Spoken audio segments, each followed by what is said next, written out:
Now, despite growing international pressure, North Korea is still refusing to back down, telling the United Nations that negotiations are off the table at the current time at least. Pyongyang's Deputy Ambassador to the UN, In Ryong, told the UN Assembly on Monday that it would not discuss laying down its nuclear arms as long as the US maintains its, quote, hostile policy against the regime.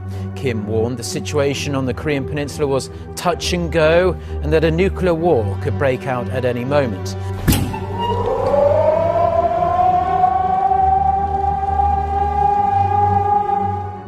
Korea says it won't engage in diplomacy with Washington until it has achieved its goal of developing a long-range missile capable of reaching the eastern coast of the United States.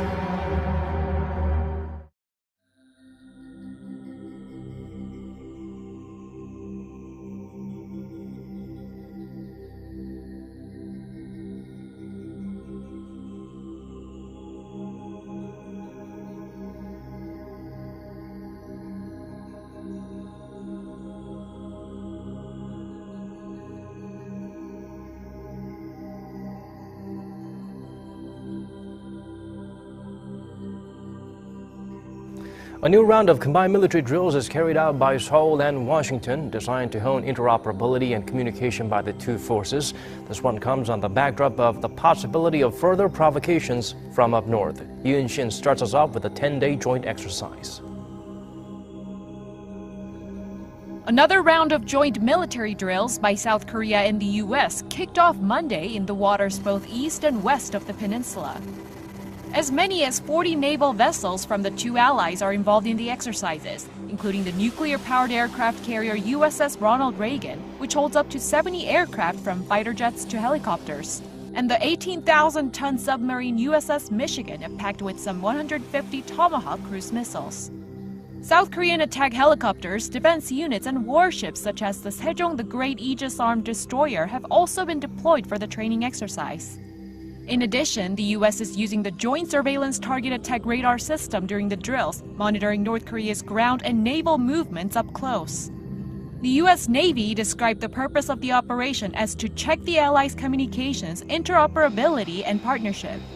However, there are concerns that Pyongyang may protest against the military exercise with additional provocations, as joint drills like these have antagonized the North in the past.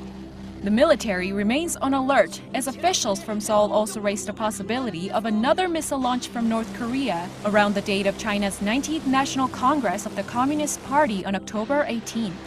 Pyongyang's latest threats included a nuclear test and a ballistic missile launch only a month ago.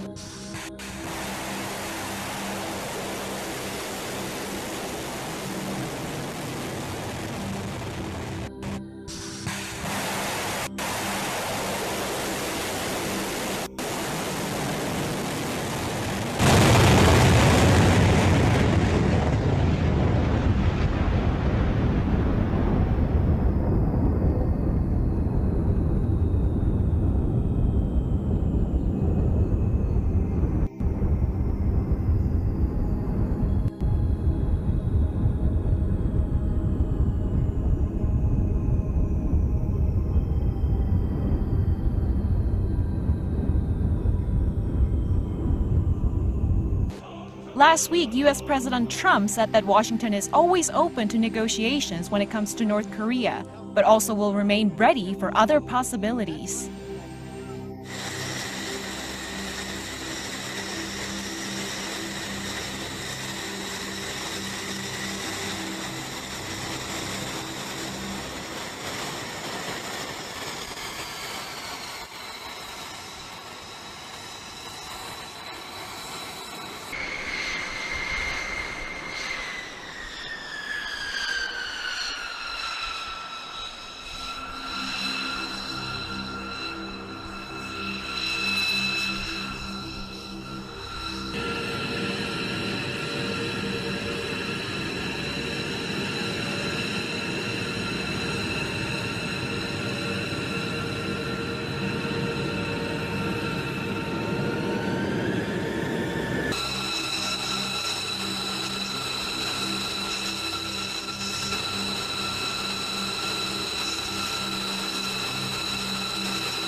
Well, while talks continue, the U.S.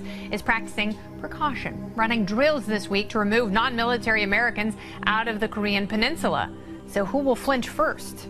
Let me ask Gordon Chang, columnist at the Daily Beast and author of Nuclear Showdown. Gordon, welcome back. Thanks, Kennedy.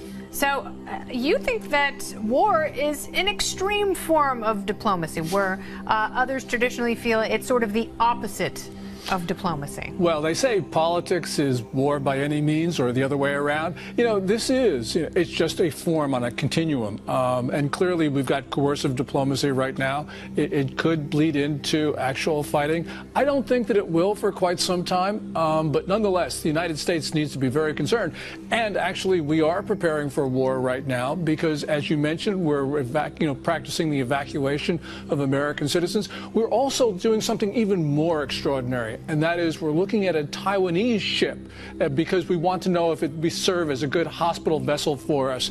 That is just something unprecedented, and that means that the Pentagon really is thinking about going to war and what we'd have to do to protect Americans. Yeah, and considering the casualty rate and what kind of ships would be able to offer immediate surgical assistance, and that was the inspection of that ship. So I hear there's a decapitation team, this special forces unit that is running some of the joint drills with the South Korean military. What does that say to you? And is that a literal decapitation team? What does that mean, that phrase? Well, it means that they're trying to go after the leadership of North Korea, which really means Kim Jong-un. And of course, all militaries practice this. What is different here is that we're actually talking about it in public, because normally that's not done. And really what they're trying to do, of course, is scare and intimidate Kim Jong-un. I'm not so sure that it really does. I mean, it'd be very difficult to get at him unless we were doing it with a missile. Yeah. But actually putting people on the ground to try and find him, that's probably not going to happen. Yeah, it seems, well, who knows? I don't know that anything is out of the realm of possibility. Sure. And, we've, especially after the Osama bin Laden raid, special forces are quite imaginative, and they spend a lot of time strategizing and preparing. So that wouldn't surprise me. What I do think is interesting is a lot of the language that's directed at North Korea is really directed at China. And there are those who say that Secretary of State Tillerson and President Trump's combative rhetoric is actually just good cop, bad cop. My question for you is, which one is better at sending a direct message to China? Which one's more effective? Yeah, I don't think this is a good cop, bad cop routine on the part of President Trump and Tillerson. I think this is just the president not enforcing message discipline, and Tillerson having very different ideas how this should proceed. When it comes to China, I think the most important thing is that it's the economic pressure that we're applying on them, not the insults, not the threats.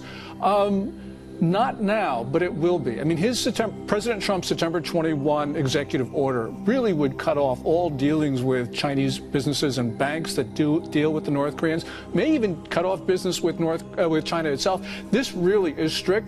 This actually does have the potential of disarming North Korea peacefully by going at China, its main sponsor.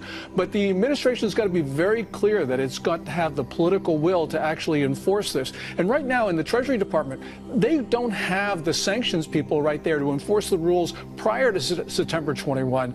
These September 21 rules just increase their workload exponentially. They're just not there. Yeah, and there aren't enough people to cover it. Certainly not.